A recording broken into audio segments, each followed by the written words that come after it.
करना पड़ेगा। उधर अमेरिकी ऑफिशियल ने ऐलान किया है कि अब ईरान के अंदर पावर प्लांट और ब्रिज को उड़ाया जाएगा। अब आ रही बात ना मेरी समझ में, हो रहा है अफसोस। यही तो मैंने कहा था कि जब 41 दिन जंग चली थी ना और अमेरिका और इजराइल सीज फायर चीख रहे थे, ईरान को ये बेवकूफ़ी करनी नहीं चाहिए थी। ईरान को उस वक्त रुकना ही नहीं चाहिए था। ईरान इजराइल पर हमलावर हो जाता और बड़े लेवल पर। दुश्मन से ऐसे लड़ो दुश्मन की तरह। जब तुमको पता है कि ये धोखेबाज है दोनों, तो सीज फायर करना ही नहीं चाहिए था। बहरहाल उनकी क्या स्ट्रैटेजी थी वो जाने, हम तो आम लोग हैं भाई, लेकिन हमारे दिल और दिमाग में जो है वो हम सिर्फ कह ही तो सकते हैं। इन तमाम रात में जो हमले बड़े बड़े हुए हैं, इसके बाद गुलाबी सुअर ने कहा कि ईरानियों ने हमसे कहा कि हमले बंद कर दो, तो मैं हमले बंद कर रहा हूं।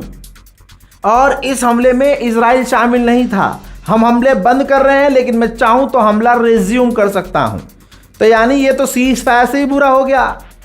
सीज फायर में होता है कि भाई जंग बंदी हो जाती है कुछ समय के लिए, लेकिन यहाँ अमेरिका कह रहा है कि हम तो सीज फायर कर रहे हैं, लेकिन हम कभी भी हमला कर सकते हैं। तो ईरान के लिए तो और बुरी स्थिति है, आर पार हो ही नहीं रहा है। मुहर्रम करीब है, ईरान को एकदम नौहा पड़ते हुए आर पार कर देना चाहिए। गुलाबी सुअर ने खुद कहा है कि हमने 49 टॉमहॉक मिसाइल, 49 टॉमहॉक मिसाइल हमने ईरान के अंदर और काफी गहराई में लॉन्च की है। और अगर ईरान ने डील पर साइन नहीं किया तो कल हम ईरान पर और बड़े हमले करेंगे। अब यहां ईरान और ईरान की IRGC को जवाबी कार्रवाई ऐसी करनी चाहिए कि डोनाल्ड ट्रंप के अंडे मुंह में आ जाएं। आज की तारीख वो तारीख है जिस तारीख पर कोई भी अमेरिकी भी डोनाल्ड ट्रंप पर भरोसा नहीं करता।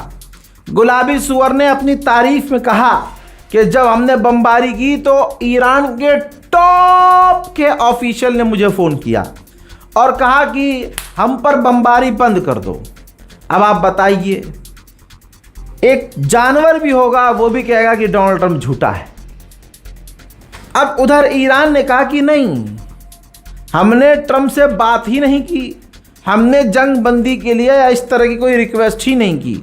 तो ये गुलाबी सुअर अकेले अकेले खेल रहा है, खुद ही बयान जारी कर रहा है, खुद ही कह रहा है कि ईरान ने हमसे क्या कहा है, और ईरान कह रहा है कि हम तो बात भी नहीं कर रहे हैं। अच्छा, ईरान ने बताया कि हमने स्ट्रेट ऑफ हॉर्मुज में अमेरिका के युद्धपोत को हिट किया है।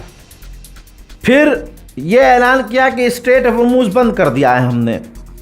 अमेरिकी सेंटाउन ने कहा है कि भैया नहीं, हमारे वॉरशिप पर कोई हिट नहीं हुआ है, मिसाइल हमला नहीं हुआ है, और ना स्ट्रेट ऑफ हॉर्मुज बंद है।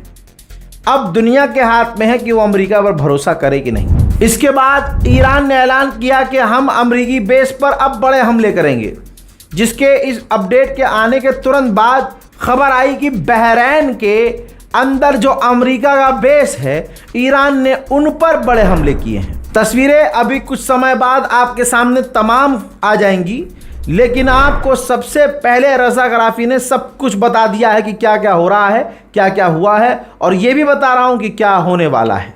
जंग बढ़ने वाली है।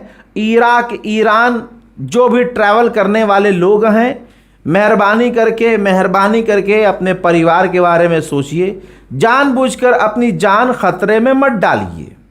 थोड़ा सब्र कीजिए, तनाव इलाके में बहुत बढ़ रहा है। कभी भी फ़्लाइट्स कैंसिल हो जाएंगी।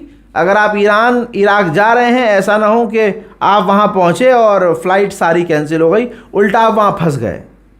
तो थोड़ा सब्र का दामन थाम कर रखें। फ़िलहाल के अपडेट